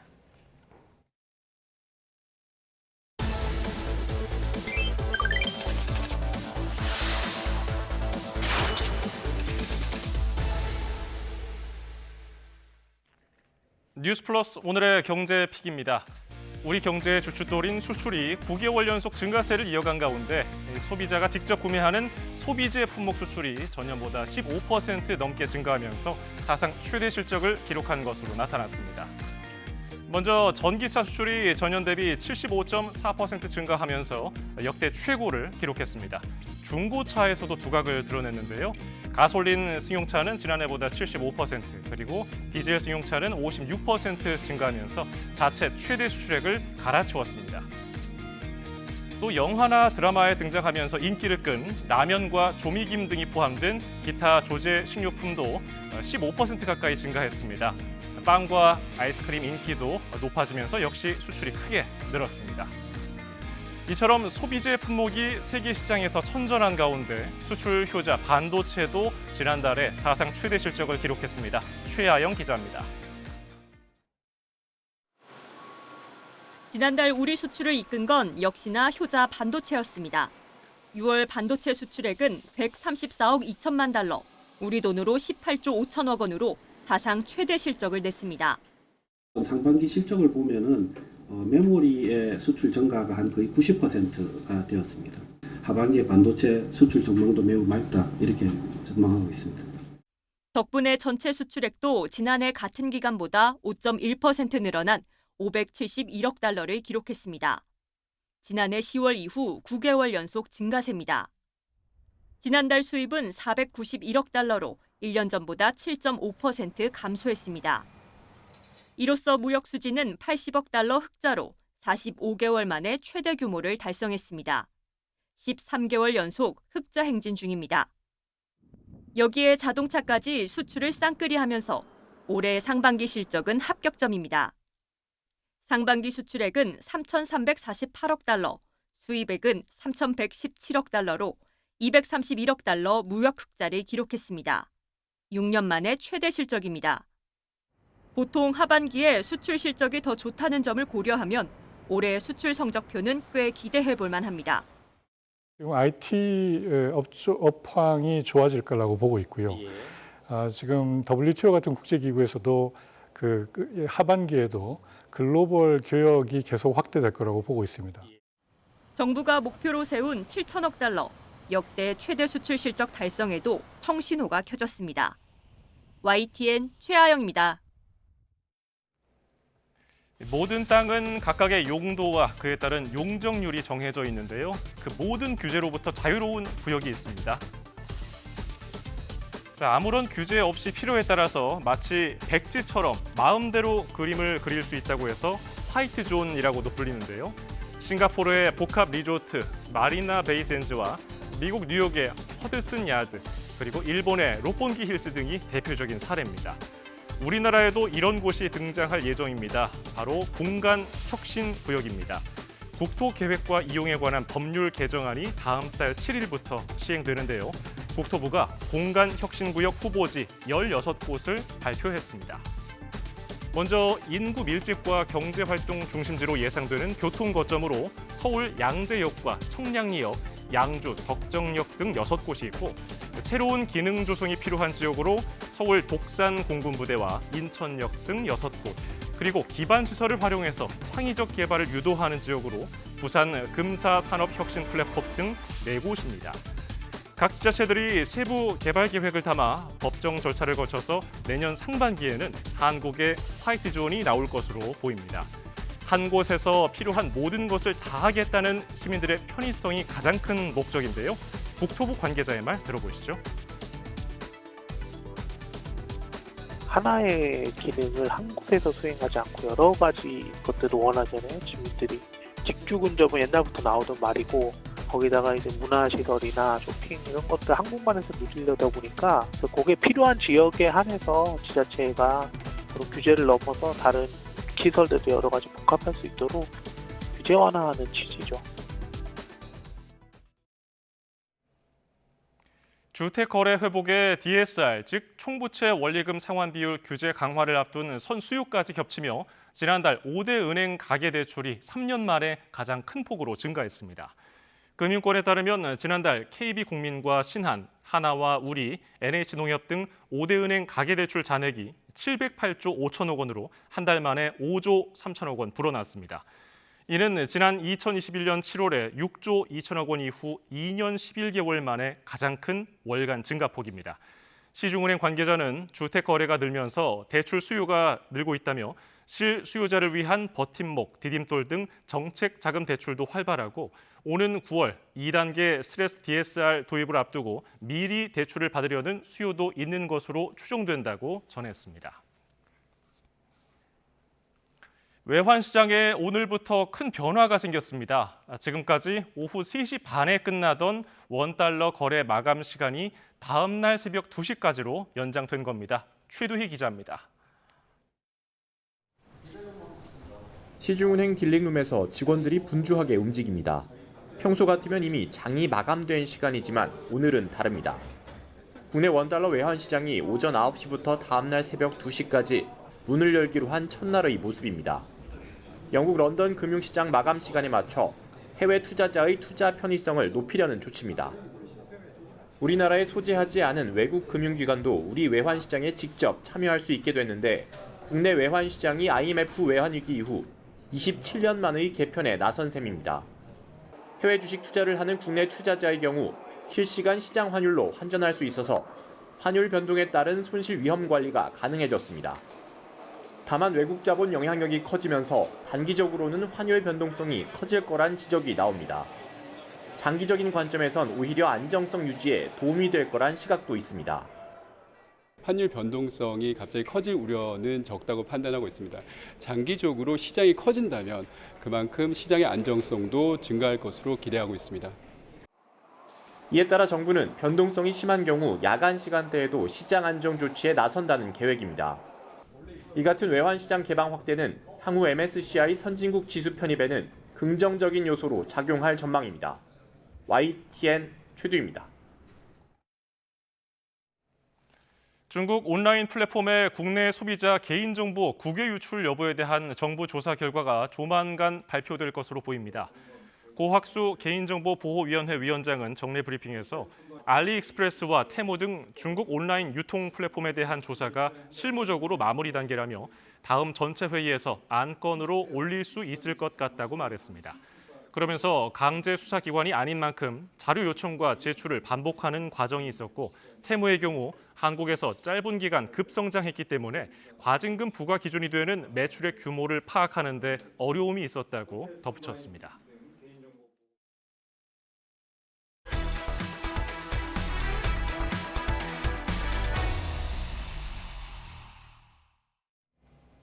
고려대학교 의료원 교수들이 의대 증원과 전공의 사직 처리에 반발하며 오는 12일부터 무기한 자율휴진에 들어가기로 했습니다. 미복귀 전공의에 대한 정부의 처분 결정이 임박한 가운데 의사 커뮤니티엔 복귀한 전공의들을 겨냥한 블랙리스트가 다시 등장했습니다. 김주영 기자입니다. 고려대학교 의과대학 교수비상대책위원회는 오는 12일부터 응급 중증 환자를 제외한 일반 진료를 대상으로 무기한 자유휴진에 들어간다고 밝혔습니다. 의료인들의 과로를 피하고 환자의 안전을 지키기 위해서라고 이유를 설명했습니다. 그러면서 정부가 의료계와 충분한 논의 없이 일방적으로 의대 증원을 결정했다며 전공의들의 요구안을 수용하고 사직 처리 관련 억압을 철회할 것을 촉구했습니다. 앞서 세브란스 병원 교수들은 지난달 27일부터 무기한 휴진에 들어갔고 서울 아산병원 교수들은 오는 4일부터 일주일간 휴진에 들어갈 예정입니다. 의대 증원을 두고 풀리지 않는 의정 갈등의 핵심엔 10,000명이 넘는 전공의들이 있습니다. 증원계획 전면 백지화 등 7대 요구사항을 내세운 뒤로는 정부는 물론 의사협회와도 거리를 둔 채 버티기에 들어간 상태입니다. 대한의사협회는 이 포갑적인 정부가 전공의를 포함한 의사들을 전문가로서 생명을 살리는 소중한 존재로서 대우할 때까지 끝까지 싸우겠습니다. 정부는 전공의 복귀를 위해 다양한 방안을 찾고 있습니다. 일단 미복귀 전공의 처분에 관한 결정을 내릴 다음 주가 또 다른 분수령이 될 것으로 보입니다. 하반기 인턴, 레지던트 모집을 위해 병원별로 미복귀자를 집계해 충원 인원을 확정해야 하기 때문입니다. 어느 하나를 딱 검토를 하냐 안 하냐가 아니라 그 전공의들이 조기에 더 많이 제자리로 돌아올 수 있는 방법들 이런 부분들은 계속 고민하고 있다 하는 말씀을 드리겠습니다. 이런 가운데 의사, 의대생 온라인 커뮤니티엔 최근 병원에 복귀한 전공의 명단이 올라왔습니다. 출근자 현황을 제보받는 형식으로 복귀한 전공의의 소속 등 개인정보가 공유된 겁니다. 현재 211개 수련병원 전공의들의 전체 출근율은 7%대에 불과합니다. YTN 김주영입니다. 오늘 오후 4시 40분쯤 서울 지하철 9호선 흑석역 승강장에서 연기가 피어오른다는 신고가 접수됐습니다. 서울시 메트로 9호선은 승객들을 모두 대피시키고 상행선과 하행선 열차를 모두 무정차 통과시켰습니다. 소방은 연기가 피어오른 자세한 원인을 조사하고 있습니다. 새벽 시간 서울 지하철 3호선 대치역에서 연기가 났던 모터카 배터리가 리튬 배터리인 것으로 확인됐습니다. 오늘 새벽 3시 40분쯤 서울 지하철 3호선 대치역 하행선 선로 시설물을 유지 보수하는 모터카에서 연기가 발생해 한때 압구정역에서 수서역 구간 상하행선 열차 운행이 중단됐습니다. 소방은 새벽 5시 40분쯤 모터카를 차량기지로 견인해 아침 8시 40분쯤 완전히 진화했습니다. 성소수자들을 위한 퀴어 축제가 오는 6일 대전에서는 처음으로 열립니다. 주최 측이 적법한 집회 신고를 마쳤다고 밝혔지만 이를 반대하는 보수단체들이 청소년에 악영향을 끼친다며 맞불 행사를 예고해 충돌 우려가 커지고 있습니다. 김기수 기자입니다. 대전역 앞에서 성소수자 인권을 상징하는 무지개 깃발을 흔듭니다. 오는 6일 대전에서 처음으로 개최되는 퀴어 문화 축제를 앞두고 시민단체들로 구성된 조직위원회가 기자회견을 열었습니다. 조직위는 대전역 동쪽에 있는 소재동 일원에서 진행하는 본 행사와 일대 행진을 위해 경찰에 집회 신고를 마쳤다고 밝혔습니다. 이어 축제 준비 과정에서 혐오와 차별을 앞세운 걸림돌이 있었지만 안전을 최우선으로 한 즐거운 축제가 될 수 있도록 할 것이라며 대전시 등 행정기관의 집회의 자유를 침해하지 말라고 강조했습니다. 성소수자 가시화를 통해서 사람들이 잘 모르는 퀴어들의 존재를 알리고 저희에게 쌓여있는 오해와 편견, 혐오들을 해소할 수 있는 유일한 공론의 장이기도 합니다. 조직위는 충청권에서 처음으로 열리는 축제에 33개 단체, 1,000명이 넘는 인원이 참가할 것으로 예상했습니다. 퀴어 문화 축제는 이곳 소재동을 시작으로 중앙로 일대까지 이동하는 길거리 행진도 진행합니다. 축제를 반대하는 보수단체들은 같은 자리에서 맞불 기자회견을 열고 강하게 반발했습니다. 성소수자 축제가 청소년의 건강과 정신에 악영향을 끼칠 수 있다며 행사 당일 가족 시민 대회 개최를 예고했습니다. 원래 퀴어라고 하는 영어의 뜻은 이상하다라고 하는 뜻입니다. 그만큼 동성 간의 연애를 한다고 하는 것은 상식적이지 않은 것이죠. 지난해 대구에서 열린 퀴어 축제에서는 대구시가 도로 점용 허가 등을 두고 강제 집행에 나섰다가 법원으로부터 700만 원을 배상하라는 판결을 받고 항소했습니다. 그동안 행사를 반대해온 대전 동구는 조직위가 도로 점용 허가 신청을 하지 않았다며 대구처럼 부스 설치를 막지는 않겠다고 밝혔습니다. 집시법에 의거해 적법히 신고된 집회이기 때문에 시민의 불편이 최소화되고 단체 간 충돌이 발생하지 않도록 경찰과 협조해 철저히 안전을 관리할 계획입니다. 경찰이 1,000명이 넘는 인력을 배치해 만일의 사태에 대비한다는 계획이지만 축제 반대 측이 퀴어 축제 인근 지역에 추가로 집회 신고를 내면서 긴장감이 높아지고 있습니다. YTN 김기수입니다. 지난달에 치러졌던 수능 모의평가 결과 영어 과목이 역대 수능과 비교를 했을 때 가장 어려웠던 것으로 나타났습니다. 국어와 수학도 불수능이었던 지난해 수능과 비교해서 난이도가 비슷하거나 좀 더 어려웠던 것으로 분석됐습니다. 염혜원 기자입니다. 역대급 불영어였습니다. 지난달 4일 치러진 수능 모의평가에서 영어 90점 이상을 받은 1등급 학생은 전체의 1.47%에 그쳤습니다. 지난해 수능에서는 4.7%였는데 문제가 더 어려워진 겁니다. 영어 절대평가가 도입된 지난 2018년 이후는 물론 상대평가였던 지난 2009년 이후로도 수능과 모의고사를 통틀어 난이도가 가장 높았습니다. 한국교육과정평가원은 출제진이 예상했던 학생들의 학력 수준과 차이가 있었다고 설명했습니다. 킬러 문항을 배제하고 중간 이상 난이도 문제를 다수 출제해 학생들이 어려움을 겪었다는 겁니다. 국어와 수학도 난이도가 상당했습니다. 국어는 1등급 내 표준 점수 격차가 16점으로 불수능이었던 지난해 수능보다 1점 낮아진 수준이었습니다. 수학은 지난 2022년 통합수능 도입 이래 가장 어려웠습니다. 1등급 최고점이 152점으로 지난해 수능보다 높아졌고 등급 내 격차도 더 커졌습니다. 이번 6월 평가 모의고사 때는 지난해 본수능보다 더 어렵게 출제되어서 상위권 1등급 대학생들도 사실은 풀기 어려울 정도로 매우 어렵게 출제됐다 이렇게 평가될 수 있습니다. 의대 증원 등의 여파로 모의평가를 신청했던 N수생은 역대 최다였지만 실제로는 7만 3천여 명만 응시해 지난해보다 적었습니다.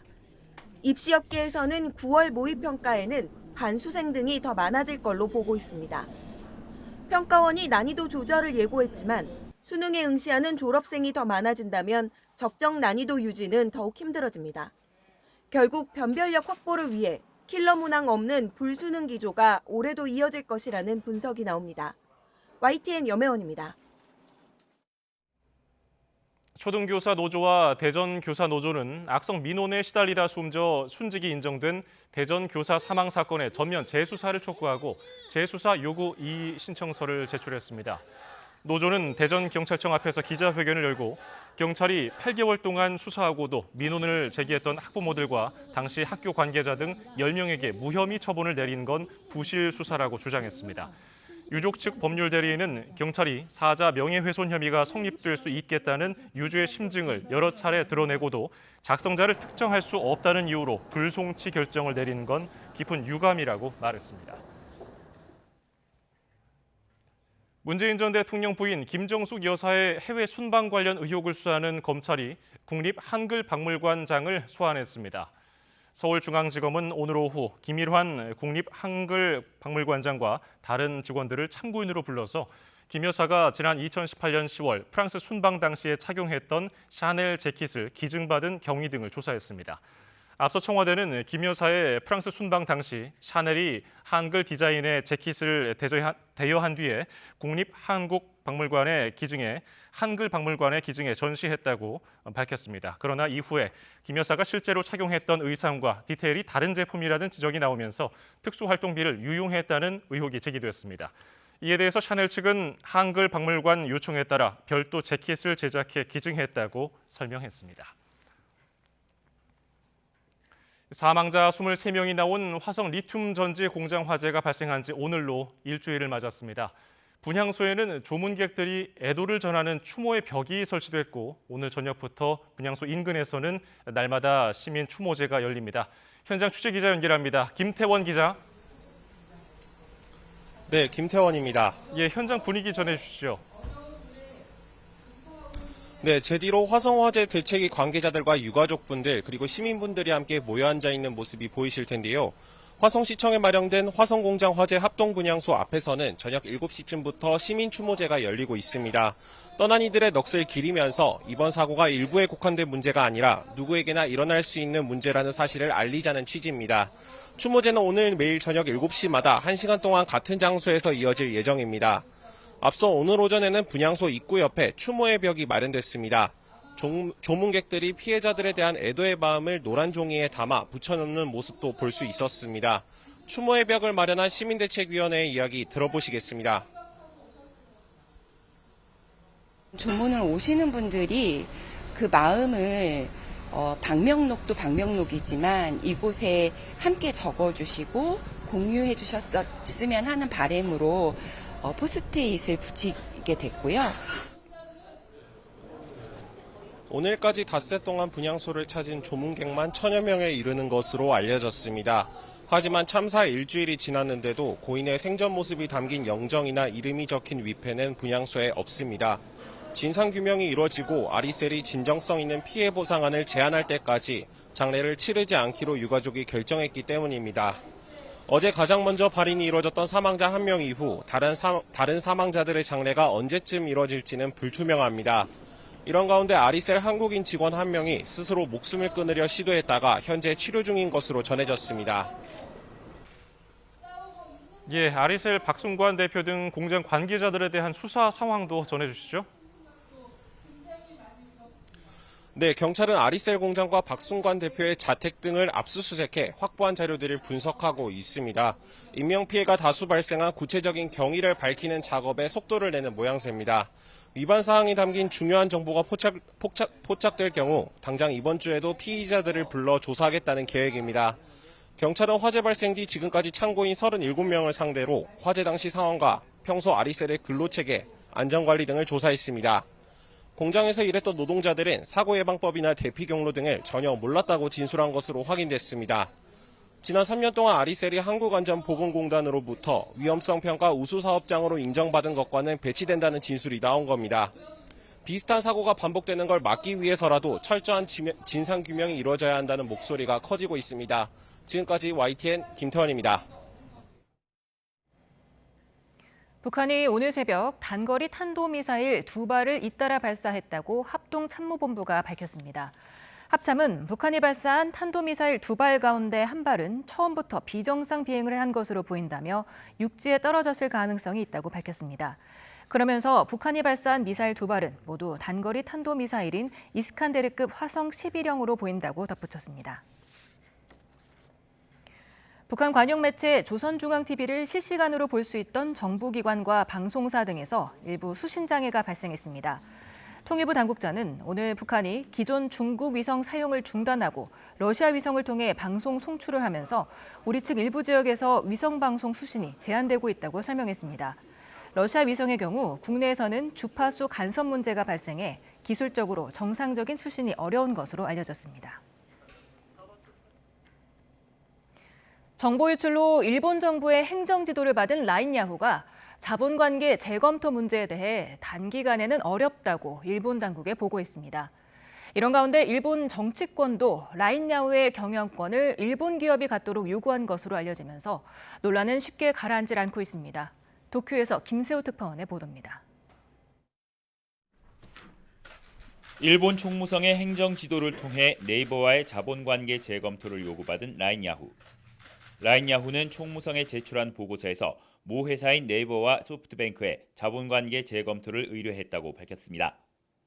다만 두 회사가 단기적인 자본 이동은 어렵다는 인식을 함께 하고 있다고 말했습니다. 그러면서 라인야후로서도 논의가 진전되도록 계속 노력해 나갈 방침이라고 말했습니다. 이 밖에 네이버와의 네트워크 분리를 계획보다 9개월 앞당기기로 하는 등 탈네이버를 가속화하겠다는 내용도 보고서에 담았습니다. 앞서 소프트뱅크는 라인야후 지분을 인수하기 위한 협상을 이어가고 있다고 밝혔습니다. 라인야후から要請を受けてセキュリティガバナンスや事業戦略の観点でネイバーと継続して協議をしております。 이런 가운데 일본 집권 자민당은 손 마사요시 회장을 만나 일본의 인프라는 앱 개발부터 모두 일본 국내에서 할 수 있도록 해달라고 말했고 이에 손 회장은 자신이 책임지고 하겠다는 약속을 한 것으로 알려졌습니다. 일본 총무성 역시 미야카와 주니치 소프트뱅크 CEO를 따로 호출해 협력을 거듭 요청한 것으로 전해졌습니다. 총무성의 이례적인 두 차례 행정 지도와 함께 일본 정치권까지 가세하면서 일본이 라인 야후의 경영권을 네이버로부터 뺏으려 한다는 한국 여론의 반발은 더 거셀 전망입니다. 이 때문에 네이버와 소프트뱅크의 지분 인수를 둘러싼 협상은 장기화가 불가피해 보입니다. 도쿄에서 YTN 김세우입니다. 첫 TV 토론을 망친 바이든 대통령에 대해 미국 민주당 고액 후원자들과 진보 언론들의 사퇴 요구가 점점 거세지고 있습니다. 바이든 대통령이 캠프 데이비드 별장에서 가족 모임을 하자 거취에 대한 고민에 들어갔다는 관측도 나왔습니다. 워싱턴 권준기 특파원입니다.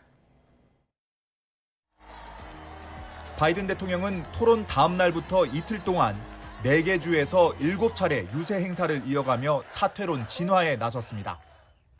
I don't walk as easy as I used to. I don't speak as smooth as I used to.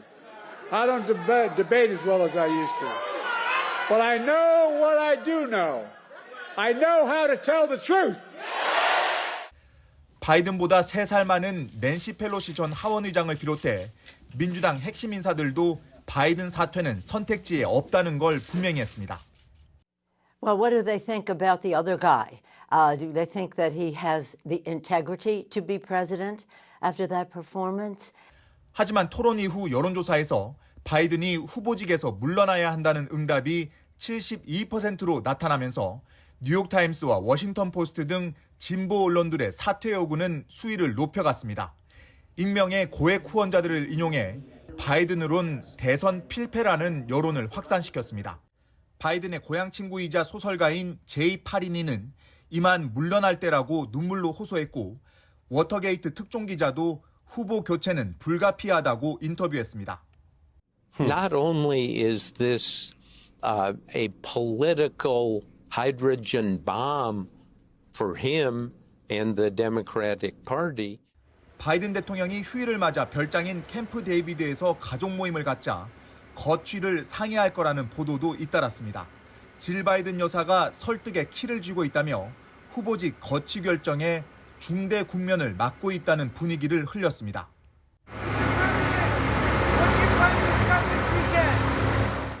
하지만 바이든 대통령 측은 가족 모임은 이미 몇 주 전부터 예정됐던 것으로 후보직 사퇴는 논의 대상이 아니라고 선을 그었습니다. 워싱턴에서 YTN 권중입니다. 그룹 뉴진스가 지난달 진행한 도쿄돔 팬미팅 이후 인기몰이를 이어가고 있습니다. 일본에서 불고 있는 한류 열풍의 저변을 더욱 넓혔다는 평가도 나옵니다. 이경국 기자입니다.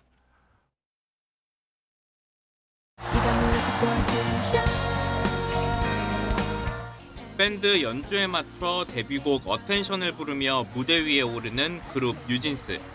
5만 명에 가까운 팬들의 함성이 도쿄돔을 가득 채웁니다.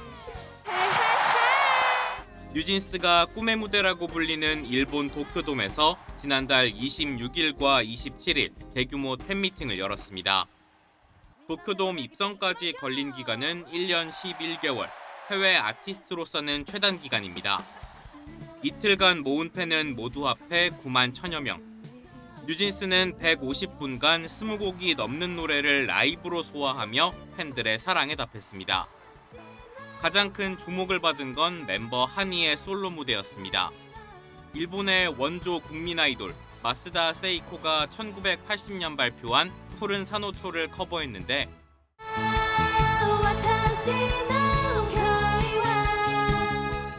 하늘하늘한 치마에 검은 단발까지 원곡 가수의 분위기를 그대로 재현했습니다. 일본 중년 팬들에겐 풍요로웠던 버블 경제 시절 특유의 향수를, 젊은 팬들에게는 신선함을 선물했습니다. SNS에서도 무대는 큰 화제가 됐고 이번 공연이 한일 음악 문화의 가교 역할을 했다는 평가가 이어졌습니다.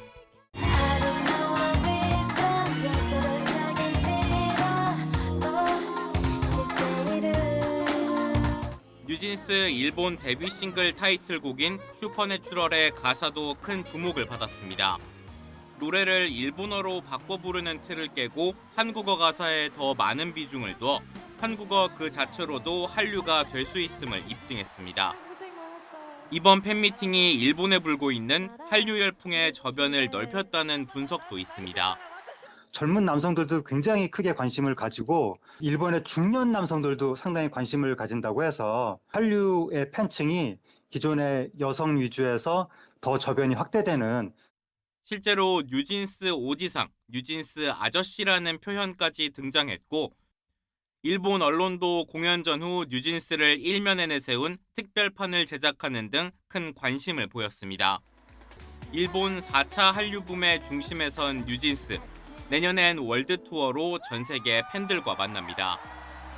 YTN 이경국입니다.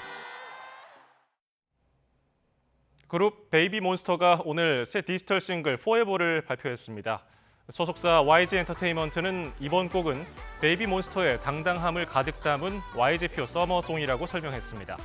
Forever는 아이튠즈 3개국 톱송 차트에서 1위를 기록했고 뮤직비디오도 유튜브 인기 급상승 음악에 올랐습니다.